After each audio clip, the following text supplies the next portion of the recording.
What is up, everyone? Hope everybody's having a good day or night. Welcome to my review of Captain America Brave New World, which makes the fourth film in the franchise and the 35th film in the Marvel Cinematic Universe.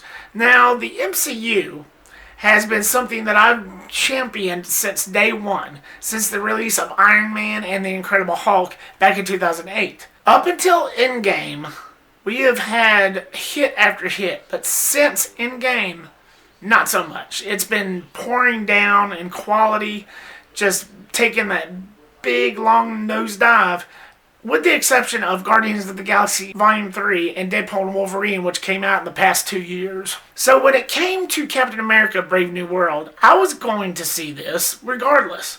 They have not lost me yet. I've seen every single one of these things in theaters, and I have every single one of them on 4K disc. I mean, of course, they have not lost me yet. I've got faith that someday, somehow, they're going to get back on that pedestal again. So this film follows Sam Willson, who picks up the mantle, the shield, basically the title of Captain America from Steve Rogers at the end of Avengers Endgame, to where you essentially have Thunderbolt Ross, who is the war general in the past films, who is now the President of the United States, to where Sam uncovers a conspiracy theory against Ross. That's basically the premise, the story of this film. Going into this, I knew this would be one of those to where half would be for it, and the other half would be against it, but there'd be another half that would be like straight down the middle. So where do I fall in that? Is it on this side, or is it not on that side, or is it in the middle?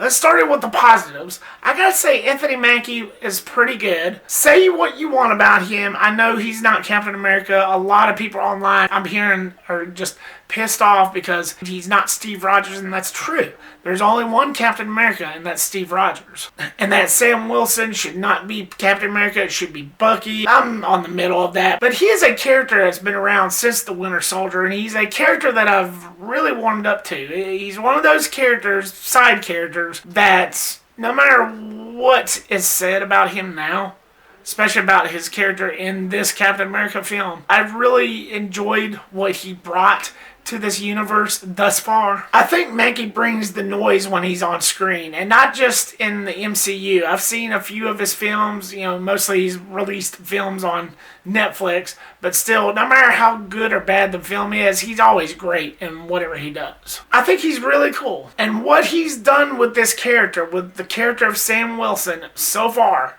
I have not been disappointed. I know a lot of people are already saying that he's such a forgettable character, but I think that's just out of anger because Steve Rogers not around anymore. Hopefully he's going to be a character that people will warm up to. Though there is a little bit of an agreement with me that I do agree with some people that he really shouldn't be Captain America, but it's just the choice that's been made. Since Steve Rogers is basically retired, he's probably dead by now because last we've seen him when he was an actual old man at the end of Endgame. So I don't know what they're planning on doing. They may change it once we finally figure out who the new Avengers are. We'll just have to see what happens. But regardless of that, I think he did a really good job. I think he's a really cool actor, and I like him so far. There was specifically 2 action scenes that was quite enjoyable. And both of these are in the advertisements in the trailer, so I'm not ruining anything. And besides, this thing has been out for a week, so if you hadn't seen it yet, or if you don't want to know anything about this, just skip this portion. But one involving the Indian Ocean, to where you have Sam Willson and Joaquin, which is flying around in their suits, trying to prevent this war from happening, trying to flag down ships and jets from firing at each other. I thought that was choreographed pretty well. I thought it was shot very well. It was really cool seeing everybody just fly around and all these crashes and explosions happening. And I thought it was really well played out. It was shot very well, very tense, and it was very enjoyable. Regardless of what I'll say about the rest of the action sequences later, I thought that was pretty enjoyable. And 2, you got a Red Hulk fighting Sam Willson scene, which this is something that a lot of people are pissed off about because they showed it in the trailer. A lot of people would have preferred this to be like one of those twist endings, but I think they made the right choice because I don't see how else they could have marketed this with it looking intriguing. you had to have something more than just Sam Willson dressing up as a Steve Rogers wannabe. I don't think that would have gotten enough people's attention, but that's just me. But anyway, regardless, I thought the Red Hulk scene and the Sam Willson fight scene, I thought it played out really well. There were some questionable moments there to where Sam Willson should have died multiple times, but I thought it was really well received. I thought the way that Harrison Ford brought to the character and the animatronics and just the facial expressions of the Red Hulk, I thought he did really well. A Savage Hulk is what we needed. I wasn't really that big on Bruce Banner's Professor Hulk the last time we seen him. I wasn't really big on that, so I missed that brute force that we used to get with the Hulk. I thought that was a pretty refreshing take on what we got here. But anyway, despite your feelings towards the marketing on how they handled that and your feelings towards whether or not you wanted that to be a twist, it's just dang near impossible to avoid posters and trailers for a film like this. But regardless of how you feel on that, I thought that scene alone was worth the price of admission. I liked that they tied up loose ends. There were certain loose ends that took him years up to this point to get to, from way back to when the MCU started, way back to when the Incredible Hulk came out.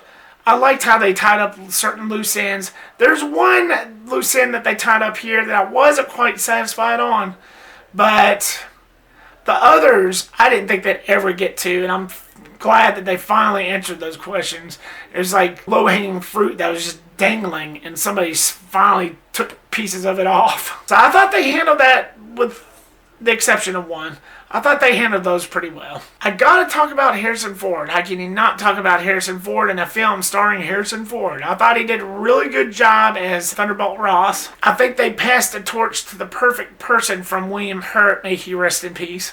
Now, William Hurt and Harrison Ford has very different acting styles, but I think Harrison Ford did it really well. I think he did it in a way that only he could do it. I think he can pull off just about anything, and point being, I think he did a really good job. I don't think the guy could do no wrong. I really enjoyed the story arc that they gave him, that they built for him. I thought it was very well received. I thought it was very emotional.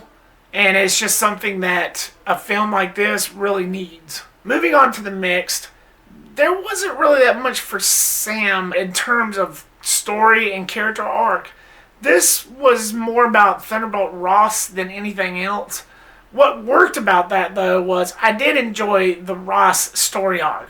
I thought it gave it more emotional depth, and it gave Harrison Ford more to do, and just showing his acting talents. Never no complaints here. I mean, I liked what they did with the Ross character, don't get me wrong. But what didn't work here for me is that this is a Captain America film that seemed like it was more focused on a secondary character than the main character himself. Not much was given to Anthony Mackie himself other than him fighting a few jets and a few bad guys, and that's about it. Like I said, the film seemed like it was more focused on a secondary character than anything else than what the film's title was. It just felt weird. It's nothing that took me out of the film. It just felt weird.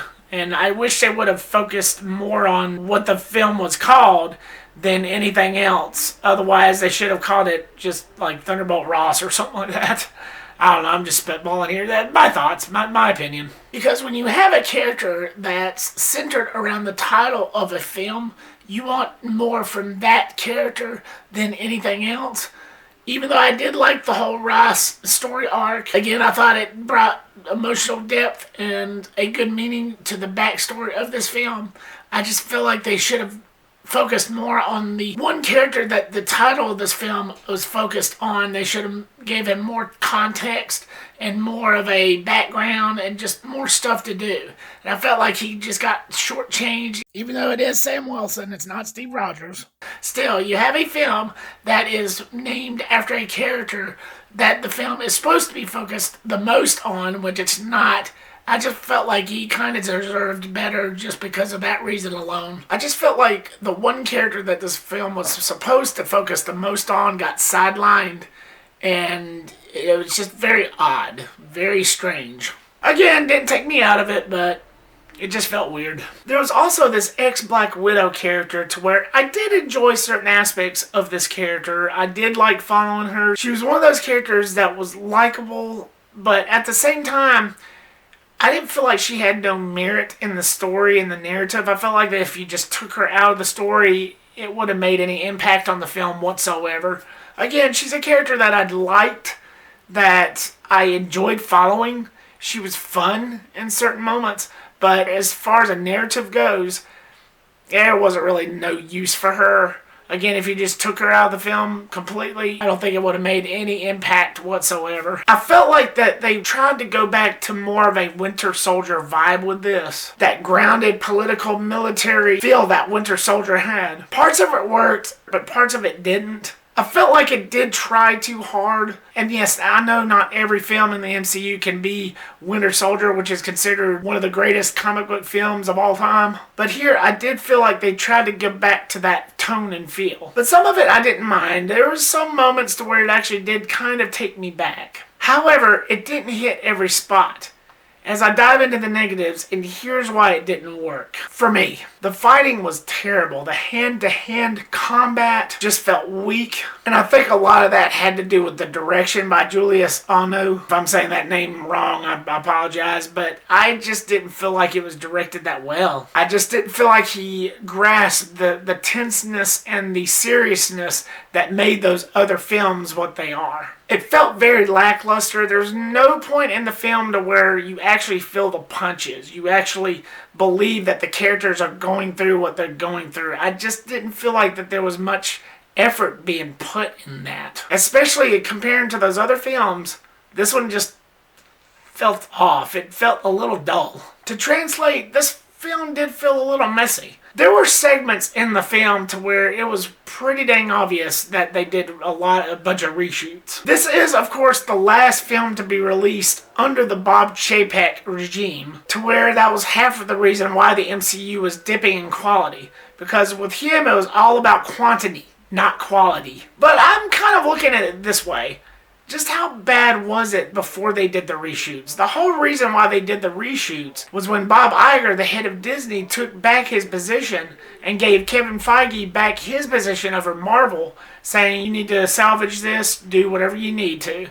And they wasn't quite satisfied with the original product. So I'm just wondering how bad this film was before they did the reshoots. That's kind of how I'm looking at it. Did it make it any better? No. But I guess we'll never know from the original cut that they originally planned. At least I felt like they tried to salvage some dignity left from this. I didn't like the way the leader was presented, which was one of those loose ends I briefly talked about earlier. I didn't really think he was all that good. I didn't think it really paid off the way a lot of people wanted it to. Especially the way I wanted it to. Yeah, there were some serious moments with him. And yes, his motivation was clear and on the money. But the way he went about it, for a smart guy, he was a little dumb. There was a million ways that was pretty obvious that his plan was going to fail because he kept on making the wrong decisions at every turn. It just didn't seem like he was really willing to accomplish his goal because of the way he was perceiving it. So, point being, not much paid off with him, which is a shame. I didn't like the way they utilized and used Giancarlo Esposito's character who plays Sidewinder, the leader of the Serpent Society. I felt like he was kind of a waste in this film. He's an actor that I just recently started noticing, so apparently I've not seen all of his work, but I loved him in Abigail. But I felt like in this film, it was wasted potential. Is definitely wasted potential, and he's one of those actors that I've definitely noticed right off the bat that he's got that intimidating quality about him that when you put him in a movie, no matter what it is, you need to utilize him a lot better than they did in this. In this, they dropped the ball. And in a way, it just made me not really that much excited for this Serpent Society, which is funny that there was a running joke that they were actually going to call Captain America Civil War, the Serpent Society, which I'm glad they didn't go with that. But anyway, moving on. I just didn't feel like that they utilized his character all that well in this. He didn't have much to work with. There was not much on the table for him to do. And I just felt like that they should have utilized him a lot better. It was just wasted potential with this character, and it was just potential that could have gone so much better, and it's just so much potential that was just wasted, and that was just very disappointing. And I was really looking forward to seeing him do more in this, but unfortunately, for me, that's not what we got. And the last thing I'll say is that this really felt more like an Incredible Hulk sequel than a Captain America sequel because of just everything else that was happening with Ross. It felt weird. This will probably go in a light negative for me because as I was watching it, I was trying to figure out that I'm not quite sure how I feel about that, but I just felt like it probably could have gone a different way instead of it being in a Captain America film, because it really truly felt like an Incredible Hulk sequel than anything else. In closing, was this the most terrible and awful thing that Marvel's ever done? Of course not. But it wasn't that good. I was expecting as much. It wasn't really that good. In hindsight, to answer the question of where I stand, it's more in the middle. It's more in the middle. I'm in the middle, folks, part of this. It wasn't terrible, but it wasn't good either. You can just stream it. Well, that's it for this one, guys. Hope you enjoyed this review. What was your thoughts on Captain America Brave New World? Have you seen it yet? What was your thoughts on it? Are you a fan? Are you somebody who liked this? Are you somebody that thinks that this is a possible redemption for the MCU? Are you not for this? You think this was the most terrible thing that they've ever done? Or are you just like me? Are you just smack dead in the middle? Leave me your comment down below and give me your thoughts. Thank you so much, guys, as always, for clicking here and watching this. I really do appreciate it. Like, subscribe, comment, and share. Make sure to click that bell icon so you don't miss a thing. And I will see you on the next one. Peace.